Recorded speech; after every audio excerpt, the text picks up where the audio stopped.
they can use their phone drastically, but they don't really know how to solve, like a driver problems.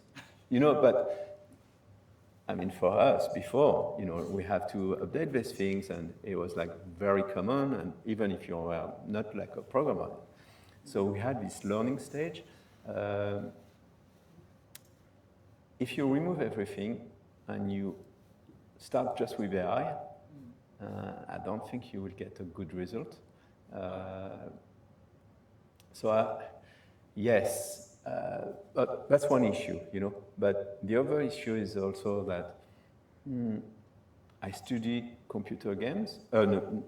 Computer science, but not computer games at university.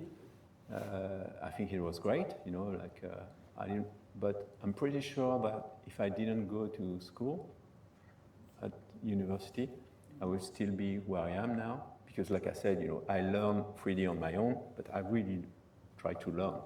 And nowadays, you can learn so much from, the internet, from YouTube, from ChatGPT.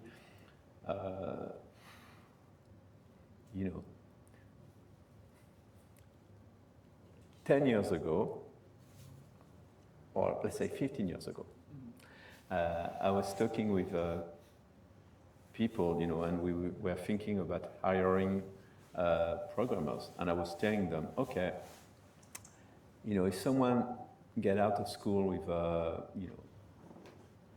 game computer degree, and the only thing is he has or she has is a game computer degree, well, they're not a good candidate. Someone who come with no degrees, but they show, okay, look, I worked on that game, and I learned them from the internet, and I did that, and I did that. I have no idea how to do that, but I found this solution. I think this is the future. In terms of, we have an opportunity, we can learn everything from home now. So it's complicated, I want my kid, they finish their studies, but I would not have liked if they told me, okay, no, I'm stopped studying and I'm gonna learn on my own, but I know that it's actually possible if you really want to do it. So if your question was about, do they still teach the right things at school? I would say that it's never been the case. It's always what they teach at school, whatever, the field, not just computer games, is always like 10 or 20 years out of sync with the reality. So usually, a degree gives you an entry into a job, but you don't know how to do the job. That's the reality anyway for everything. So I don't know if I answer your question. Yeah, you expand the question too. All right, thank you. Does anyone else have questions? So I see that in your background and what you have worked, you make a lot of tools or making your own engine kind of things. So in this day that we have a lot of pre-made engines, so we could say like Unity and Unreal Engine, stuff like that, what would be like the point where you think like maybe we should start making our own tools or making our own engine? I'm completely on the side, I make all my own tools and everything. And obviously,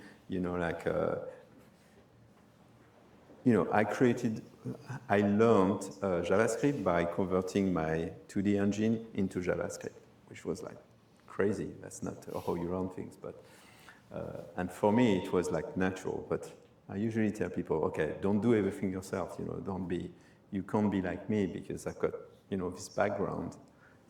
So make it as simple as possible for you. So use the tools. And I think the tools available, call it Unity or whatever, they also offer you a lot of things to customize. So I think you should try to push that way, like, okay, not just use, like, okay, I want to do that, let's go on Unity Market and find something that does it, and okay, it's not exactly what I wanted, so okay, well, I'm going to use that, but maybe try to also, build your own tool. But I wanted to show you some stuff that... Okay.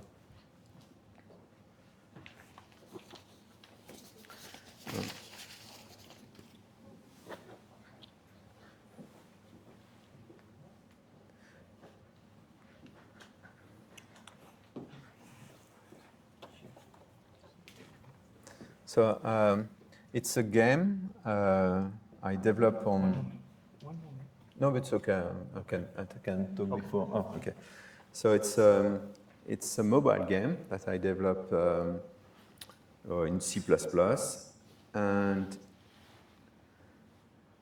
I wanted to create a lot of levels, and I built inside the game the editor. And actually, there were like no difference between the game and the editor, and the data created by the editor was the data used by the game. And so I'm just going to run it to show you.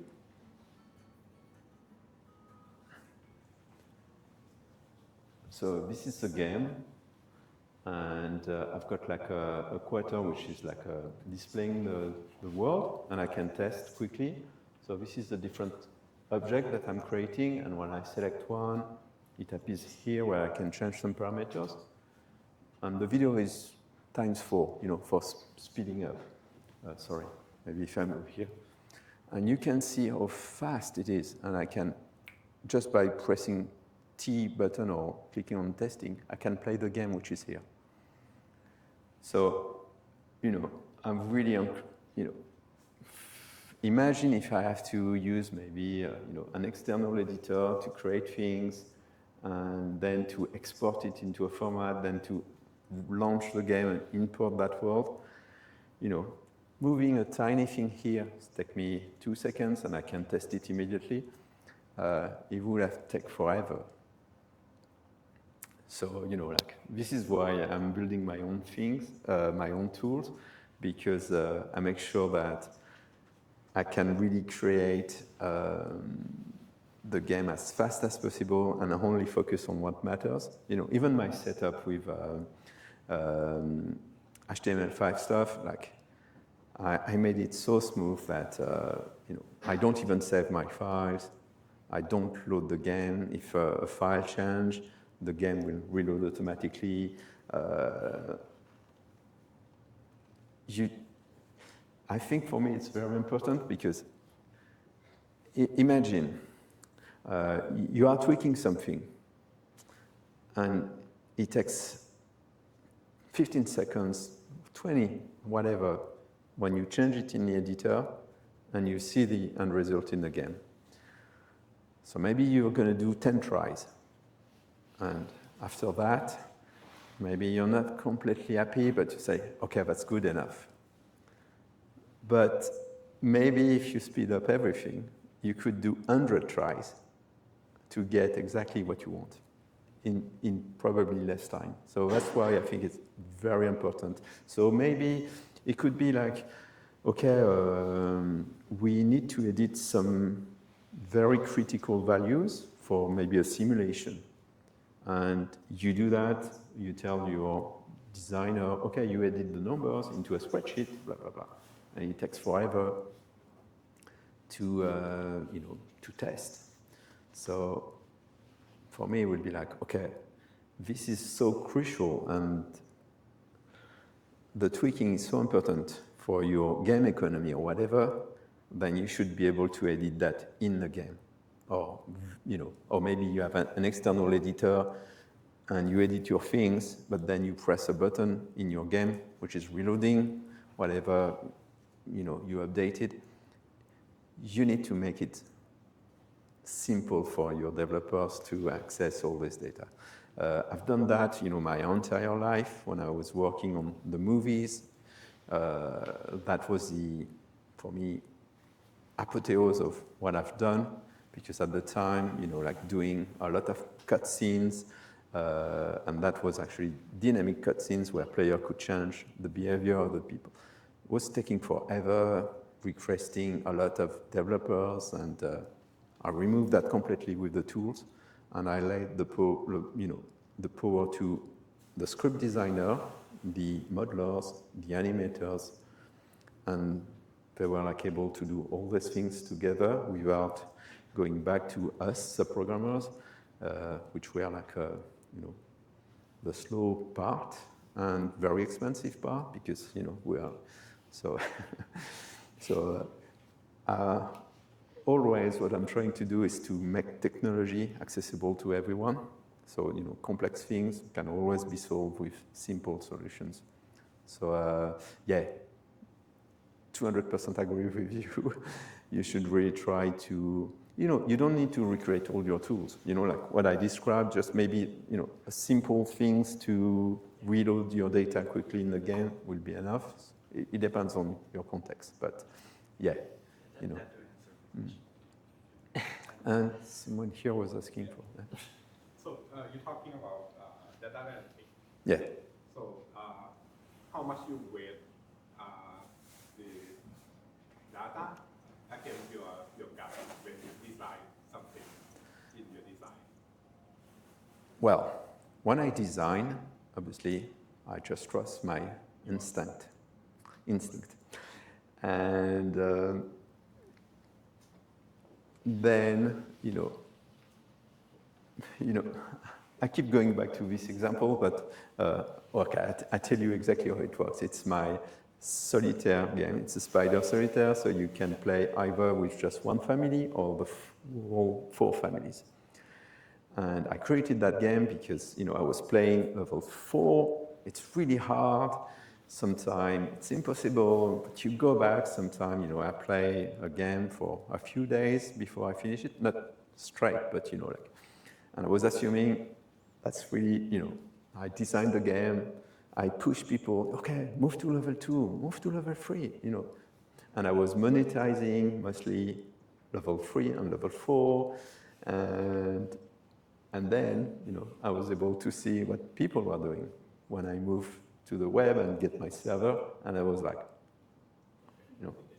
wow, amazing. I was completely wrong. Obviously, I was designing a game for the 4%. And from that, really changed my mind. I stopped, promoting level 2 and 3. If people want to do it, they will do it on their own. I even changed the design of level 1 and 2. Instead of thinking, okay, both are completely dummies level. No, why would people want to play that? They want to play the hard part like me. So, I was okay, I was completely wrong. My gut feelings were completely wrong. So I changed even the design of those levels. I made them even easier because, okay, that's what my players want. So it works like that, basically. Obviously, when you design something, you don't have the data, so you do it with your gut feelings, and then you get some ways to track what people are doing, and you get shocked. And I've been doing that for a lot of time, and I'm still shocked sometimes. So, wrong I am with my gut feelings. And that leads to another question, that you didn't ask, but I'm moving toward that, is that as a game developer, you're the worst person to test your game. Because you're an expert, you've been working on it for months, you play the game, say, okay, it's simple, I move here, I need to click here. And you get someone the first time, and they're like, why don't they click that F button, Well, because they don't know. So this is why, I'm saying, okay, you need to test with people that never play your game. A favorite things that I'm doing is like, I ask someone, either someone I know in the street that never played my game and say, okay, can you play it? The beginning of the game, like the first time player experience. And I'm just watching behind his shoulder, and every time he or she is struggling to play the game, I'm like, okay, so I write down, this is not as obvious. This costs nothing, and this is like really, really valuable.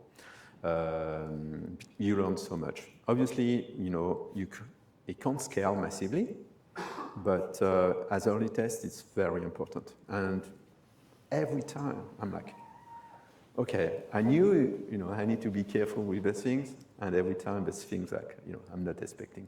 So now I've got some tricks, like if I want someone to click on the button, then I flash the button, make sure that, you know, I made it more obvious, and I've got some little tricks like that. But then you've got, with data analytics, you're gonna get much more data, but you won't have the, you know, eyes on every player. So it's up to you to find out. There's no secret sauce here. You just have to try and error, you know, what data you're tracking. But it could be very simple. Imagine that you have a level game, and one of the level is really hard, and you have 50% of your audience which is quitting here. If you don't know, you have no idea why people stop playing after a while. But if you know that, you know, you've got your data and you check them and say, okay, this player hasn't played for 3 days or whatever, so he's gone or whenever, and a lot of them stop at level 17, then you go back to level 17 and you try to understand why people don't finish that level, and you fix it. So, and then you can do also A/B testing. I don't know if you are familiar with this thing. So, well, it's magical. You know, we're very lucky to have this technology. We should really use it and abuse it as much as possible. Thank you.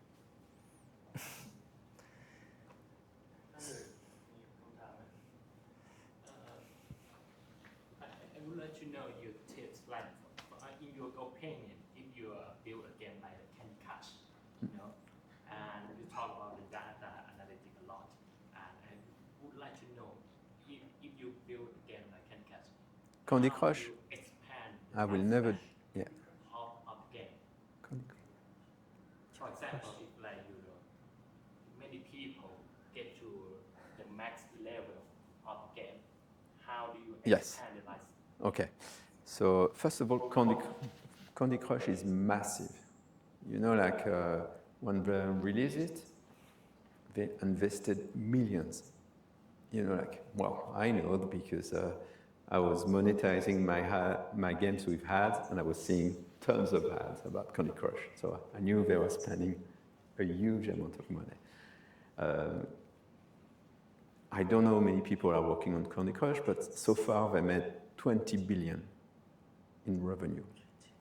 So if you compare my company, my abilities to that company, you're on a different planet. You know, it's I'm never gonna go after Candy Crush because a lot of people have tried and didn't realize, you know, how much work it was actually to fight with Candy Crush. I can give you example of things like Zynga poker. How many people are, you know, when I was there, I wasn't working on Zynga poker, but there were like 150 people working on that game. If you look at it, you're like, what? The graphics are, you know, 2D craps from X many years ago. But there were like maybe 10 people working on anti-cheating tricks. Because, you know, if people cheat with a poker game, then the audience will not be pleased, etc. So you see, there were like 10 people just dedicated to track and try to detect when people are cheating. So, you know, they are not your competitors. They are like massive business. but to reply to your question, so I'm not fighting against those type of company. Also, like I said, I try to do a very simple game, very simple mechanics. So I try to avoid levels. So the birdie game was actually the last game I created with levels. So now I'm generating random levels. I just make sure that they're good enough, and so I basically don't have this problem because I don't want to have this problem. I don't want to add more levels. My wife, she's playing a lot of Candy Crush, and at some point she was like, okay, you have to wait because there's no more levels. And I don't know, she's level 40,000 or something, it's ridiculous. She should be playing my games.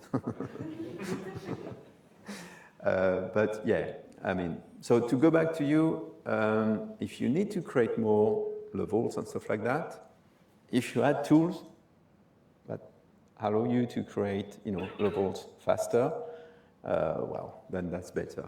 But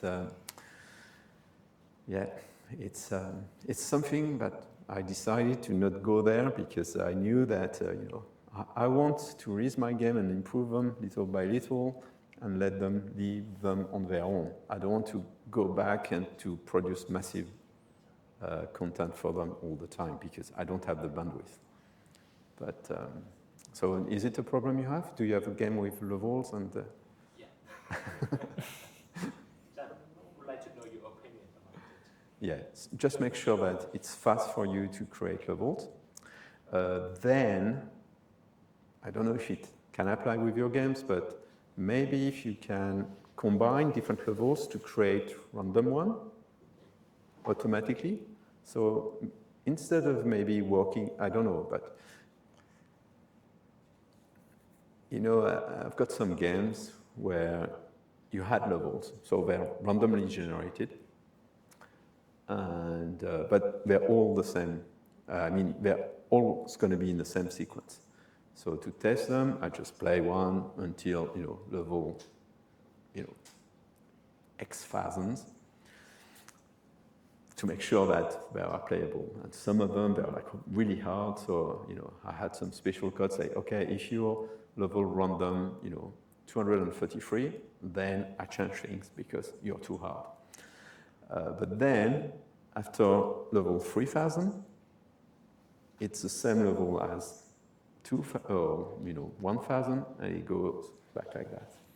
But there's so many levels that you will never realize it's the same one that you're playing again. And probably, even Candy Crush, they're creating new levels, but I'm pretty sure, my wife will not remember the level she played 5 years ago.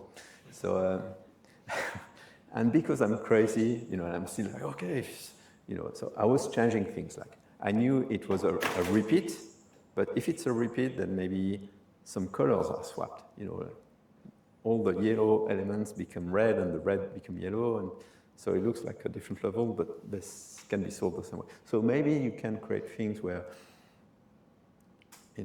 you take some bit of code of data and you create new levels by code.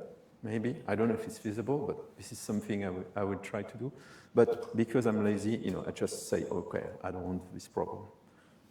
I don't want to have to go back to my games and level design because maybe I'm working on a new game. And actually, in that game, at the end, I had 70 levels. I was really proud because, I was a programmer and I was really proud about the design and I make sure everything was perfect and really like a nice progression curve. And I had, at the end, it was saying to be continued. And, new level soon never happened.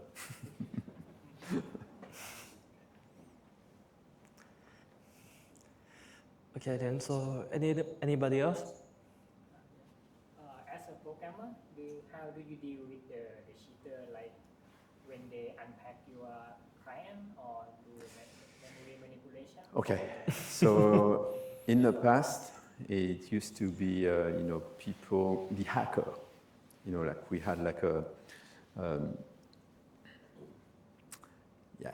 premium game, and people were removing the protection, and it was like maybe the programmers were getting better, but then very easily, it was like a never-ending game.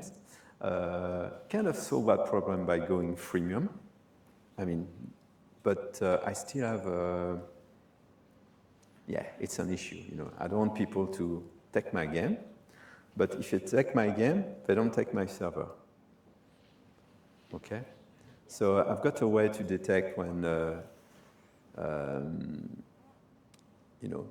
when someone is requesting data, if it's not coming from the domain of my game, so I flag that domain and I store it somewhere so I can see, okay, who's accessing my games. And I can see that people are accessing my games now, which is like really scary, but on their local host,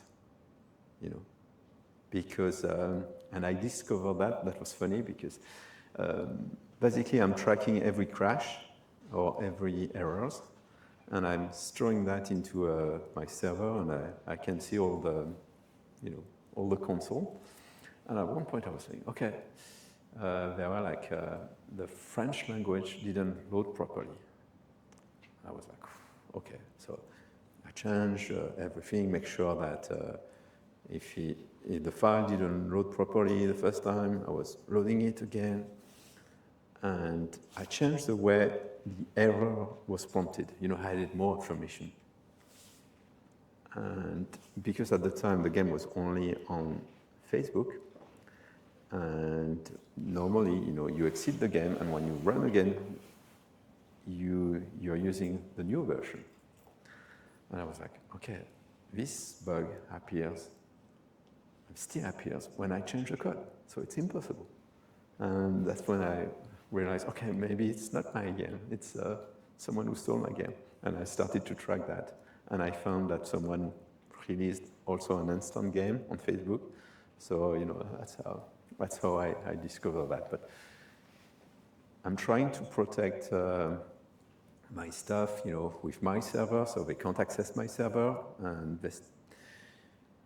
it's mainly saving, the information. I don't try to store much more data, but I don't know what is your game and what's your worry. Are you worried that people steal your IP or cheat your game, or? Mostly like some logic is on the client side, and something that we rely on the client side, but they tweak the game and can't access something like that. Cheat also? Yeah. Okay, well, yeah, that's a big problem. It's either, you say, this is why Zynga Poker had 10 people just working on detecting cheaters, and they didn't tell them, but they detect them, but they put them together, at table, say, okay, you're going to play with each other, and that's your problem if you will be between cheaters. And it's, for me, I'm targeting, players 40 plus to 80. That's also a way to avoid these things, like they don't even know they can cheat. So, and the other things is that at some point I had a group, Facebook allowed us to have a worldwide leaderboard. So I detect, that some people were cheating because we were sending you could interrupt the message and change the score and send it to the server. So I was like, okay, I fixed this problem by just removing that. So, there's no more global leaderboard, or there's only local leaderboard, and because my audience is, not as tech savvy as some other audience, I'm cheating everything. It's all bots. There's a daily leaderboard, and my focus was, on the player. So the daily leaderboard, they're all bots, and their best score, will be something that I know my player will be able to beat if he keeps playing. You know, I'm not trying to. I just want them to be happy and to be competitive enough. I don't. You know, reality sucks. You know, if you're the best player and have to fight you in the game, there's no chance I will win.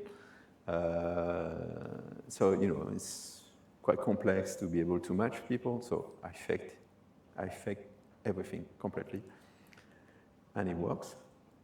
You know, in one of my games, the daily challenge. So the daily challenge, initially, the best score was the worldwide score. And some players are crazy, you know, like they really play over and over to have the best score. So I was like, okay, even me, I don't want to fight. I don't want to play this daily challenge because there's no way that I will be on the top score. So I removed the score and I put it, you know, I still want to display the worldwide score. But on the daily challenge, you're fighting with a bot, which is about your level. And that's much more interesting for every player, not just, you know, the top player. So yes, I'm cheating. Don't tell my players, but they even don't care. You know, my sister, she was playing my game every day, and she was saying, oh, okay, yeah. And the guys, you know, I really like to beat them. And she never realized that they were a bot. And at some point, I told her, and she was very disappointed. You know, like, oh.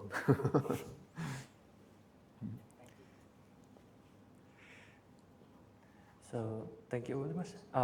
Anybody else? I have a question. Yeah? So I remember the conversation that we had in terms of innovation.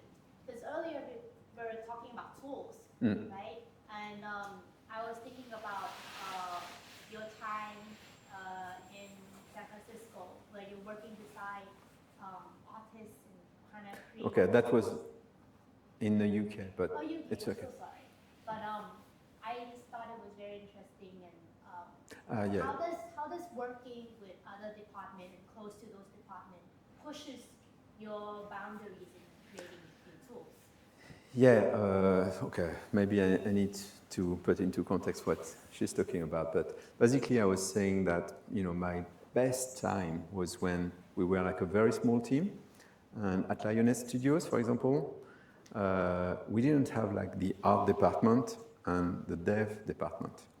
It was more like, okay, I'm working maybe on the UI today, so I will be working with the artist working on the UI, and we were like close to each other.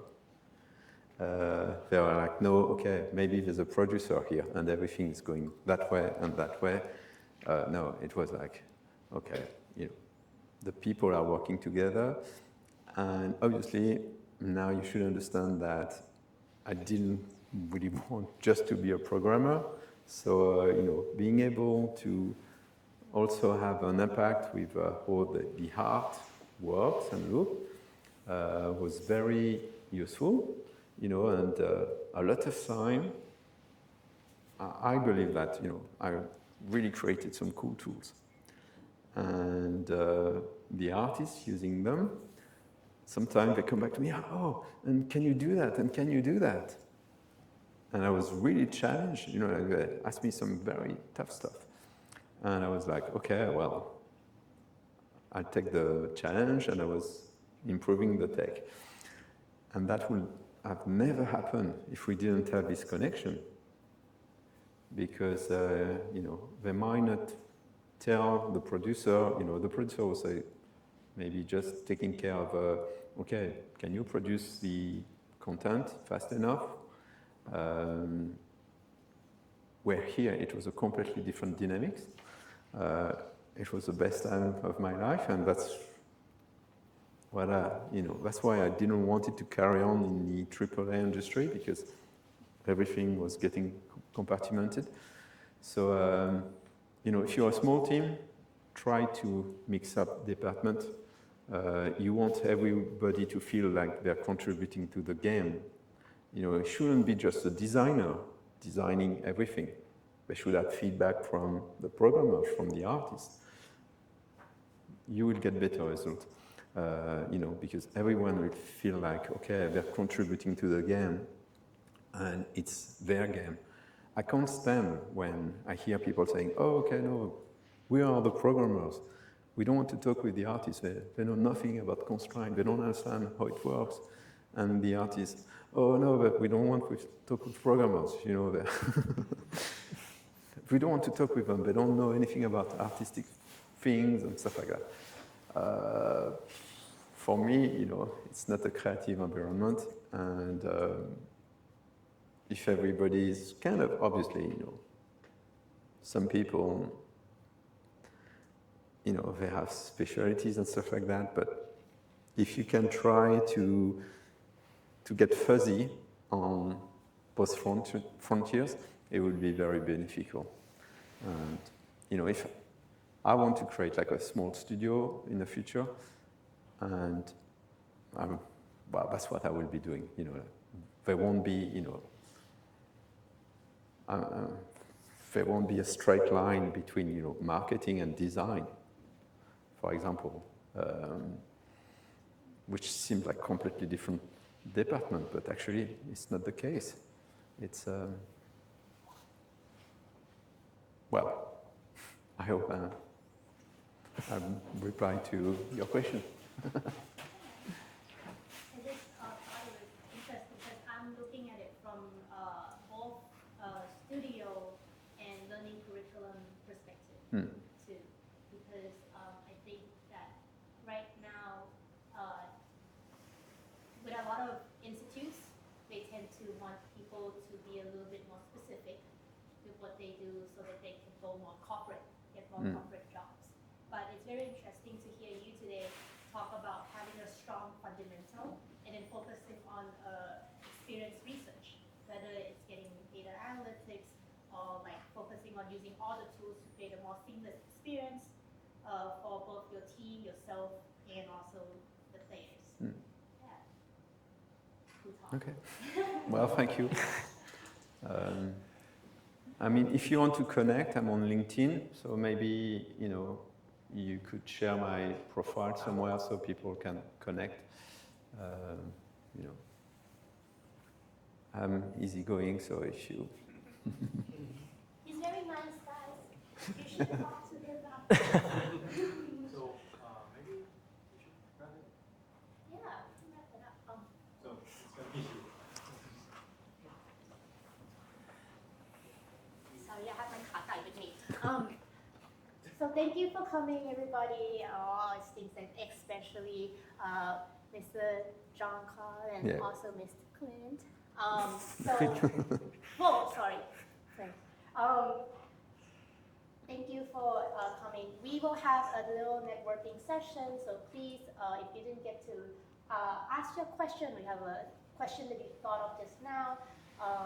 Jean-Claude will be here to kind of have a nice conversation with you guys. And if you have any feedback for us as the event organizer at Game Dev Hub, please let us know too. We always want to improve for the community. Thank you. Thank you, everybody.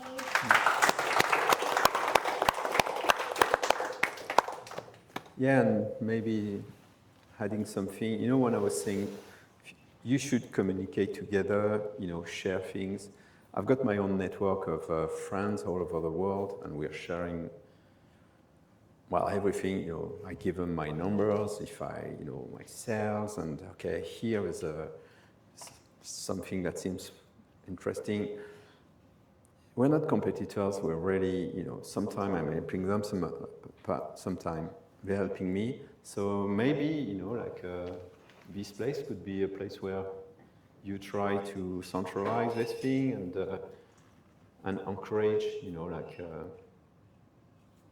friendship between different studios.